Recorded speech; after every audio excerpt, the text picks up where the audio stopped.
Hello प्यारे बच्चों, कैसे हैं आप सब। आशा है आप सभी बहुत अच्छे होंगे। तो आइए बच्चों, शुरू करते हैं हमारा अगला पाठ, जो कि है पाठ 11, संयुक्त राष्ट्र संघ के अंग और कार्य प्रणाली, यानी कि organs and functions of the United Nations. अब बच्चों शुरू करेंगे सबसे पहले प्रस्तुत पाठ के परिचय में। प्रस्तुत पाठ में संयुक्त राष्ट्र संघ के अंग व कार्यों के बारे में जानकारी प्रदान की गई है। ठीक है, देखिए, द्वितीय विश्व युद्ध यानी कि बच्चों सेकेंड वर्ल्ड वॉर के भयंकर विनाशकारी परिणामों को देखकर विश्व के राजनीतिज्ञों ने मानव जाति को समूल विनाश से बचाने के लिए एक अंतरराष्ट्रीय संस्था की स्थापना को अनिवार्य समझा। इसी उद्देश्य से 24 अक्टूबर 1945 को संयुक्त राष्ट्र संघ की स्थापना की गई। इसका स्थायी सचिवालय न्यूयॉर्क में स्थापित किया गया है, यानी कि इसका हेडक्वार्टर कहाँ है बच्चों, न्यूयॉर्क में स्थापित है। ठीक है, द्वितीय विश्व युद्ध के बाद पूरा विश्व अनेक प्रकार की समस्याओं से ग्रस्त था। पूरे विश्व में निर्भरता, निरक्षरता, महामारी, जनसंख्या वृद्धि, कुपोषण जैसी अनेक समस्याएं व्याप्त थीं। इन समस्याओं के सार्थक समाधान के उद्देश्य से संयुक्त राष्ट्र संघ की स्थापना की गई। इतने बड़े कार्य को सुचारू रूप से चलाने के लिए संयुक्त राष्ट्र संघ के सहायक अंगों का निर्माण किया गया। इस अध्याय में संयुक्त राष्ट्र संघ के इन प्रमुख अंगों तथा कुछ प्रमुख संस्थाओं के विषय में जानकारी प्राप्त करेंगे। तो बच्चों, संयुक्त राष्ट्र संघ के निम्नलिखित प्रमुख अंग हैं: महासभा, सुरक्षा परिषद, ठीक है, आर्थिक तथा सामाजिक परिषद, संरक्षण परिषद, अंतर्राष्ट्रीय न्यायालय और फिर सचिवालय। ठीक है बच्चों, देखिए सबसे पहले आता है जनरल असेंबली यानी कि साधारण सभा।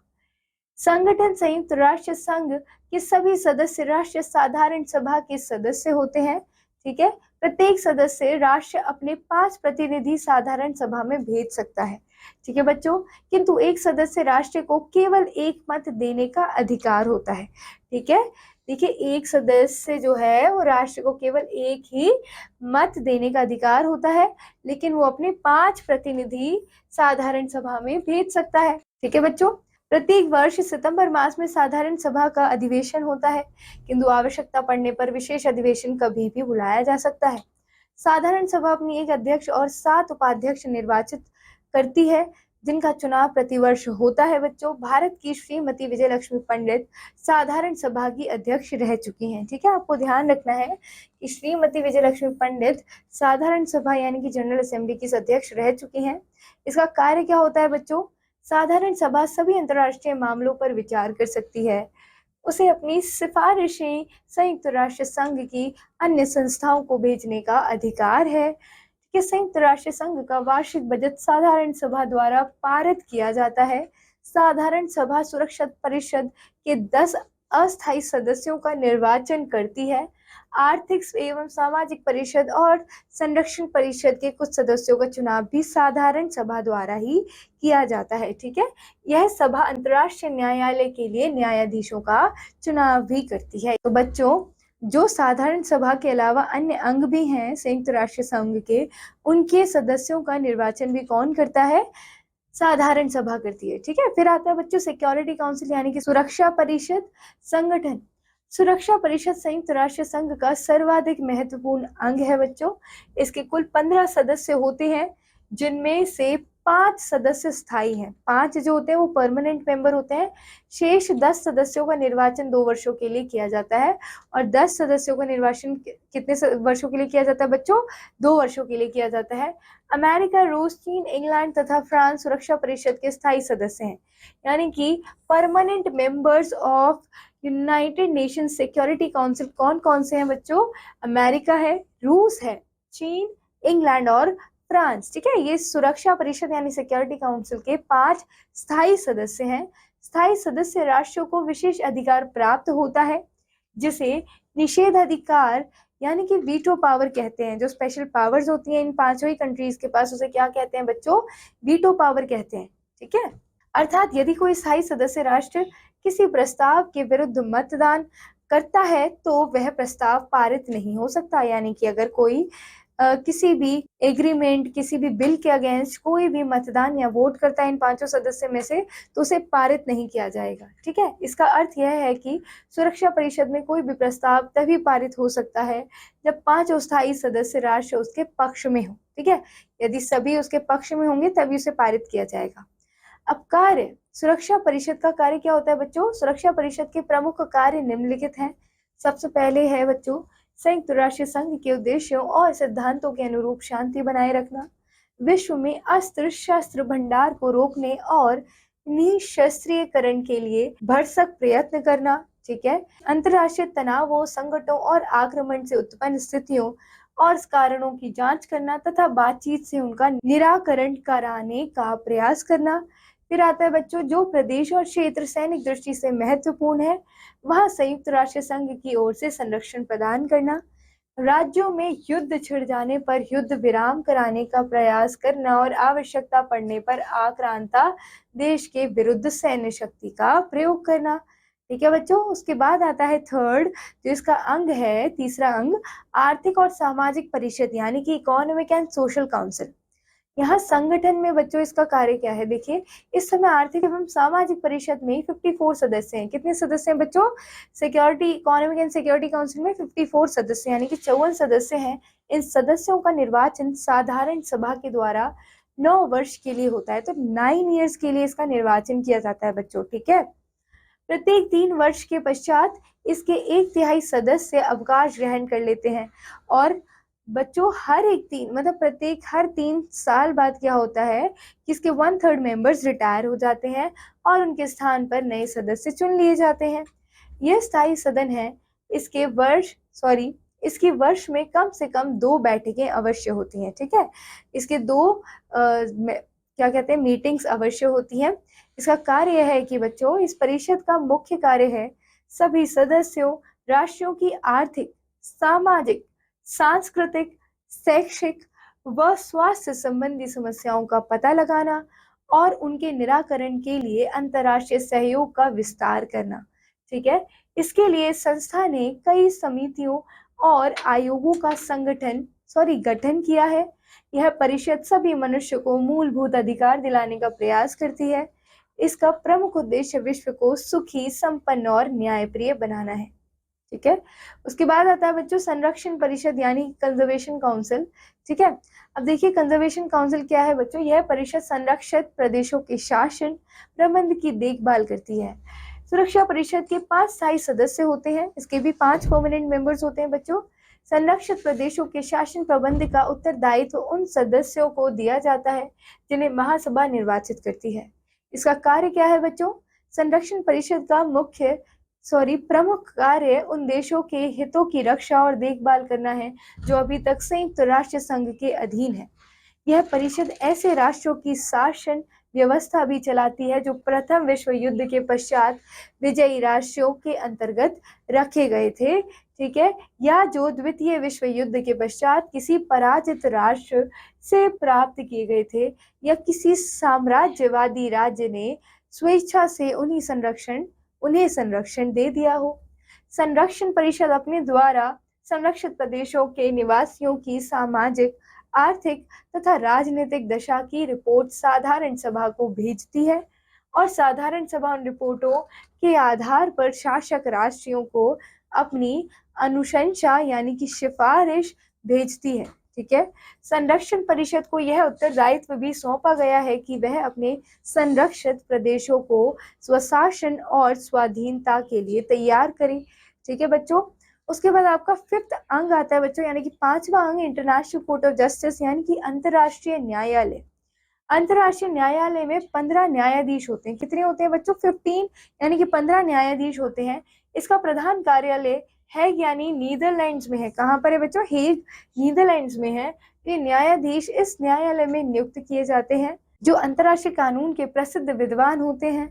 न्यायाधीशों का निर्वाचन साधारण सभा यानी कि जनरल असेंबली और सुरक्षा परिषद यानी कि सिक्योरिटी काउंसिल द्वारा सदस्य राष्ट्रों में से किया जाता है। ठीक है, अंतर्राष्ट्रीय न्यायालयों के न्यायाधीशों की नियुक्ति 9 वर्ष के लिए होती है, किंतु वे पुनः अपने पद के लिए निर्वाचित हो सकते हैं। न्यायाधीश को $21,000 वार्षिक वेतन और अन्य भत्ते मिलते हैं। ठीक है बच्चों, अब इसका काम क्या होता है बच्चों? इंटरनेशनल कोर्ट ऑफ जस्टिस का अंतर्राष्ट्रीय न्यायालय अंतर्राष्ट्रीय कानूनों के अनुसार सदस्य राष्ट्रों के कानूनी विवादों का हल करता है। यह न्यायालय साधारण सभा, सुरक्षा परिषद और अन्य समितियों को कानूनी विषयों पर परामर्श देने का कार्य करता है। अंतर्राष्ट्रीय न्यायालय संयुक्त राष्ट्र संघ को अधिकार पत्र, अंतर्राष्ट्रीय संधियों और समझौतों की किसी धारा के स्पष्ट करने अथवा विवाद पर निर्णय देने का भी कार्य करता है। ठीक है बच्चों, फिर इसका 6वां अंग आता है जो कि है सचिवालय यानी कि सेक्रेटरीट। देखिए बच्चों, ये जो संगठन है सचिवालय, संयुक्त राष्ट्र संघ के कार्य को सुचारू रूप से चलाने के लिए एक सचिवालय की स्थापना की गई है। इस संयुक्त राष्ट्र संघ का प्रधान कार्यालय भी कहते हैं, और इसे क्या कहते हैं? सचिवालय को, इसको प्रधान कार्यालय भी कहते हैं यूएनओ का। इसके प्रधान अधिकारी को महासचिव कहा जाता है। महासचिव की नियुक्ति सुरक्षा परिषद की अनुशंसा पर साधारण सभा करती है। इसका कार्यकाल 5 वर्ष का होता है। इस समय एंटोनियो ग्यूटेरेस संयुक्त राष्ट्र संघ में महासचिव है। ठीक है बच्चों, सचिवालय में 15,000 से भी अधिक कर्मचारी कार्य करते हैं। संयुक्त राष्ट्र संघ का सचिवालय संयुक्त राष्ट्र अमेरिका के न्यूयॉर्क नगर में है। ठीक है, अब देखिए बच्चों, कार्य क्या है सचिवालय का? सचिवालय के कार्य को 8 विभागों में विभक्त किया गया है। प्रत्येक विभाग का एक सचिव होता है। सभी सचिव महासचिव के नियंत्रण में कार्य करते हैं। ठीक है, महासचिव का मुख्य कार्य है संयुक्त राष्ट्र संघ के कार्य की सूची तैयार कर प्रतिवर्ष साधारण सभा में प्रस्तुत करना और शांति एवं सुरक्षा के भंग होने की आशंका होने पर सुरक्षा परिषद को सूचना देना। ठीक है बच्चों, उसके बाद आता है संयुक्त राष्ट्र संघ की सहायक संस्थाएं यानी कि organisations of the United Nations. ठीक है, संयुक्त राष्ट्र संघ की कुछ सक्रिय सहायक संस्थाएं हैं जो अपने अपने क्षेत्रों में मानवता की सेवा कर रही हैं। इनमें से कुछ मुख्य निम्न है बच्चों। सबसे पहले आता है विश्व स्वास्थ्य संगठन यानी कि वर्ल्ड हेल्थ ऑर्गेनाइजेशन, WHO के नाम से इसे जानते हैं। विश्व स्वास्थ्य संगठन का मुख्य कार्यालय जिनेवा में है। कहाँ पे है बच्चों? जिनेवा में है। ठीक है, इसके कार्य लोगों को स्वास्थ्य रक्षा सिखाकर और टीके लगाकर महामारियों से बचाना है। इसने सारी पृथ्वी से चेचक को समाप्त करने में यानी कि चिकन पॉक्स को समाप्त करने में सहायता की है। ठीक है बच्चों, यह उन घातक रोगों के विरुद्ध पूरे संसार में अभियान चलाता है जिनसे प्रतिवर्ष लाखों लोग मरते हैं। यह निर्धन राष्ट्रों को दवाइयां भेजता है और कार्यकर्ताओं को उनका प्रयोग सिखाता है। इसका प्रसिद्ध नारा है सबके लिए स्वास्थ्य। ठीक है, उसके बाद आता है बच्चों दूसरी जो सहायक संगठन है यूएनओ का, वो कौन सा है? संयुक्त राष्ट्र शिक्षा, विज्ञान और संस्कृति संगठन यानी कि United Nations Education, Science and Cultural Organisation. ठीक है, जिसको यूनेस्को के नाम से जाना जाता है बच्चों। यूनेस्को का मुख्य कार्यालय पेरिस में है। कहाँ पर है बच्चों? पेरिस में है। ठीक है, उसके बाद यह करोड़ों छोटे बड़े स्त्री पुरुषों को शिक्षा देने में सहायता करता है। विशेषज्ञ नए विज्ञान और तकनीक को उन क्षेत्रों में सिखाने के लिए सरल विधियां विकसित करते हैं जहां प्रयोगशालाएं नहीं है। यह जीवन स्तर को सुधारने के लिए राष्ट्रों के सहयोग से अनेक योजनाएं चलाता है। ठीक है बच्चों, उसके बाद आता है संयुक्त राष्ट्र अंतर्राष्ट्रीय आकस्मिक बाल निधि। ठीक है, यानी कि United Nations international children fund. Okay, इसको यूनिसेफ के नाम से जाना जाता है बच्चों। यूनिसेफ लाखों गरीब और बीमार बच्चों और उनकी माताओं की सहायता करता है। यह उन्हें दवाइयां, भोजन और आवश्यक सलाह देता है तथा रोगों से बचाव करने में सहायता करता है। इसके लिए धन सरकार और जनता द्वारा दिए गए स्वैच्छिक दान से इकट्ठा किया जाता है। धन इकट्ठा करने के लिए प्रतिवर्ष यूनिसेफ बधाई पत्र भी भेजे जाते हैं। ठीक है, अब देखिए मानव जाति का भविष्य बच्चों पर निर्भर है। यूनिसेफ बच्चों के मन और शरीर के अधिक अच्छे स्वास्थ्य और वृद्धि के लिए सदस्य देशों की सहायता करता है। भारत में बच्चों की शिक्षा, स्वास्थ्य और मनोरंजन के द्वारा बच्चों का विकास करने के लिए अनेक कार्यक्रम लागू किए गए हैं। आंगनवाड़ी एक ऐसा ही कार्यक्रम है जिसमें बच्चे साथ साथ पढ़ते हैं, काम करते हैं, खेलते हैं और गाते हैं। माताओं को भी बच्चों और अपने स्वास्थ्य की देखभाल करना बताया जाता है। उन्हें संतुलित आहार तथा उचित ढंग से पकाने की जानकारी दी जाती है। ठीक है बच्चों। उसके बाद चौथा सहायक संगठन है खाद्य एवं कृषि संगठन, यानी कि फूड एंड एग्रीकल्चर ऑर्गेनाइजेशन बच्चों, जिसे FAO के नाम से जाना जाता है। इसका मुख्य कार्यालय रोम में है। कहाँ पर है? रोम में है बच्चों। ठीक है। यह सारे संसार में भोजन की आपूर्ति करने का प्रयास करता है।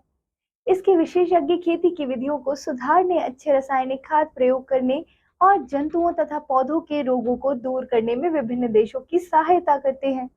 भारत के श्री BR सेन एक बार इसके अध्यक्ष चुने गए थे।